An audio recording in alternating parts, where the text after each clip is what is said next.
So I've really got three go-to lures that I consider bigger, that are going to give me better quality bites, and most importantly, in the springtime, I can search, okay? They're starting to get piled up in these staging areas, and it's so critically important.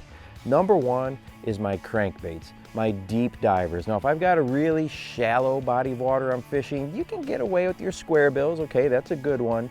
But oftentimes I need to be probing a little bit deeper, 10 foot, 12 foot, 15 foot or more, and the deep divers just do an excellent, excellent job of getting the job done.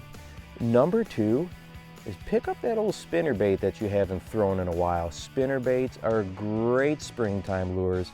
You can cover a lot of water, okay? You can shake them and bounce them, make those blades bounce, twitch them, get those reaction bites going with them, and they come through a variety of cover really, really well. And the nice thing that I like about a spinnerbait, especially if you get one that has some good blades to it and good swivels to it, is you can slow roll them and they can just move slowly, keep those blades going and bumping into the bottom, come up and over those logs. It's just a super effective technique that I can cover a lot of water, but I can slow it down and fish it more carefully around stuff if I need to as well.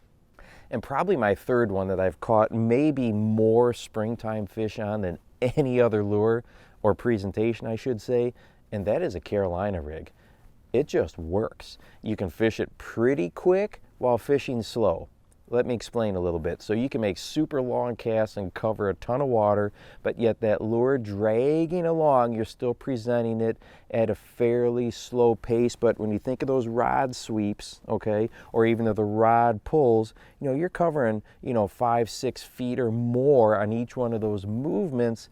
So you can cover water, but still fish slow. I hope that makes sense. But man, the Carolina rig is such an excellent springtime presentation. And remember, with these lures, if you catch one, I say this all the time and in so many of my videos, if you catch one, don't leave that spot. Don't catch it and just keep on moving, especially in the springtime. You may be in for a really, really good time because you might have just located a pile of fish down there, hit that same area again and again and again, and see what happens. And hey, if you want to watch a video on making those extra long casts, go ahead and check this one out right here, and make sure to go encourage someone today. You never know how you might just change their life. For the Bass Fishing Life, I'm your host, Steve Rogers.